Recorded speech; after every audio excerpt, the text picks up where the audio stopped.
दोस्तों, केम छो। हम है ब्रेस्ट, जानते तो होंगे ये है सबकी धड़कन, देखा तो हो गई। और आज हम आए थे वीटू के कुछ अनसुलझे राज को सुलझाने। तो चलिए चलते हैं। वैसे तो हमें सुबह सुबह उठना पसंद नहीं है, फिर भी हम अपने आलस को सुधारने के लिए सुबह 5 बजे उठकर 6 बजे टोटो पकड़कर हम लोग इतने मुश्किल के पास पहुंच तो गए। तो चलिए फिर चलते हैं वीटी के अंदर। आज का मौसम बहुत सुहाना हो रखा था क्योंकि सूरज बहुत अच्छे से निकले थे, मगर क्या करें, हमें फिर भी गर्मी लग रही थी। मुझे तो आज पता चला कि वीटी के अंदर योगा भी होता है, मुझे आज से पहले कभी नहीं पता था। अगर आप वाराणसी से तो आप मुझे ज़रूर बताइएगा कि आप रोज़ भी अच्छी सुबह सुबह आते हैं। आसपास का नज़ारा देखने के बाद तो चलिए चलते हैं मंदिर के अंदर भी। मंदिर के अंदर जाने के स्थान पर चरण पादुकाओं का रखने का स्थान अभी बंद था, तो हम लोग अपने चरण पादुकाओं को साथ में लेकर चलते हैं अंदर, क्योंकि हम लोग फिर कहीं कोने में इसको ठिकाने लगा ही देंगे।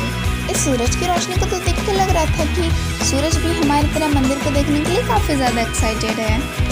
यहाँ के मनमोहक खुशबू हमें रिझाने के लिए काफ़ी नहीं थी, क्योंकि हमें तो हमारी नींद ने रिझा रखा था, जो कि अभी भी आ रहा था। उफ, आलसी पर्सन है।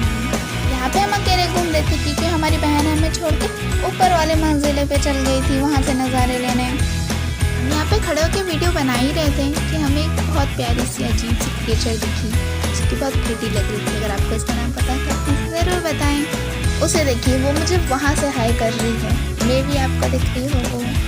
मैं यहाँ वीडियो बना ही रही थी कि मुझे एक दादाजी मिले जो मुझे यहाँ के इतिहास के बारे में बताएं, और उन्होंने ये भी बताया कि वो रोज़ 85 ईयर से यहाँ रोज़ आते हैं। चलिए जानते हैं कुछ अनसुलझे राज को सुलझाने की उन्होंने हमें क्या बताया। उससे पहले हम चलते हैं ऊपर वाले मंजिले पे।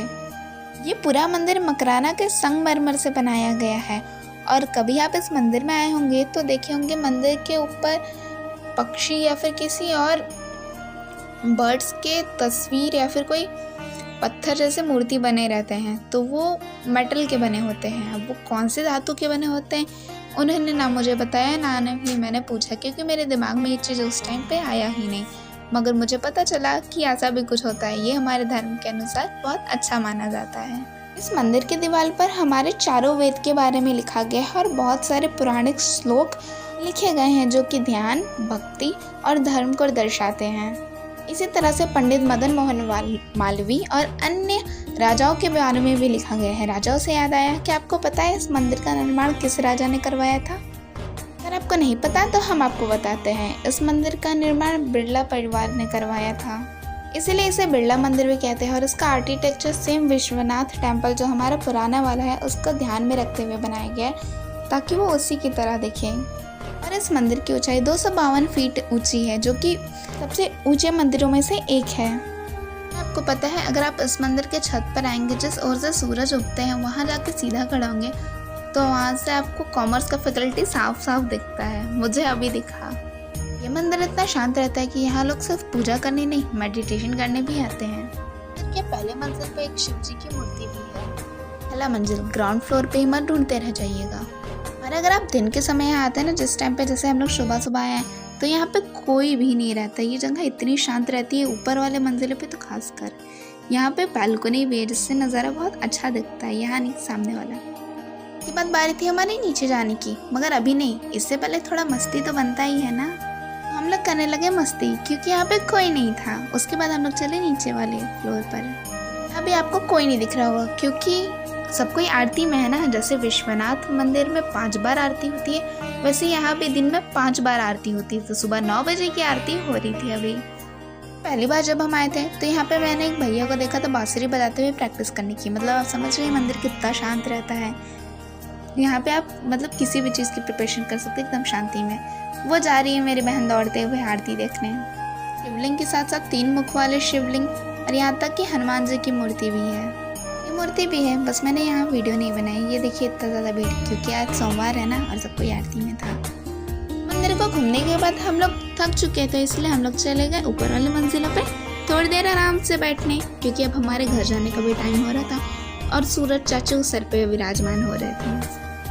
पर कुछ देर मस्ती करने के बाद हम लोगों को ये समझ में आया कि मस्ती करना काफ़ी ज़रूरी है, क्योंकि बचपन बहुत अच्छा था। ये खेल बचपन में खेले हुए काफ़ी दिन हो गए। मंदिर के बारे में हमने जितना जाना उतना हमने आपको बताया, मगर बनाने और मंदिर में और जितने लोगों का इसमें योगदान किया होगा उन सबके बारे में तो सब लोग नहीं जानते। तो हमें उन सबके बारे में याद करके 2 मिनट शांत बैठे ज़रूर से, क्योंकि ये हमारे लिए काफ़ी ज़्यादा ज़रूरी है। खास को देखते हुए तब हमारे मंदिर से चलने की बारी हो चुकी थी। तो चलिए सीधा चलते हैं अब अपने काम को करने। वो था ये मंदिर घूम लिए और नंदी से ना मिले, ये तो गलत बात है ना। तो हम लोग सोचे आज इनसे भी मिल के चलते हैं। फिर हम लोग बाहर आए तो हम लोग को भूख लगी थी, तो हम लोग सोचे क्या खाएं। खा लेते तो घर जाकर कुछ ना कुछ खाना ही पड़ता, वरना मम्मी बिना खिलाए तो छोड़ती नहीं। अगर आपको पता है ये कौन सा पेड़ है, अगर आपको बचपन की यादें याद है अभी भी, तो मुझे जरूर से बताएं। तो हम लोगों ने पिया कोल्ड कॉफ़ी और उसके बाद हम लोग चले सीधा घर की तरफ। तो थोड़ी देर और घूम सकते थे, मगर सूरज चाचू को ये मंजूर नहीं था। तो हम लोग चलते हैं। हम सब आपसे मिलेंगे नेक्स्ट वीडियो में। तब तक वेट करें हमारे नेक्स्ट वीडियो का।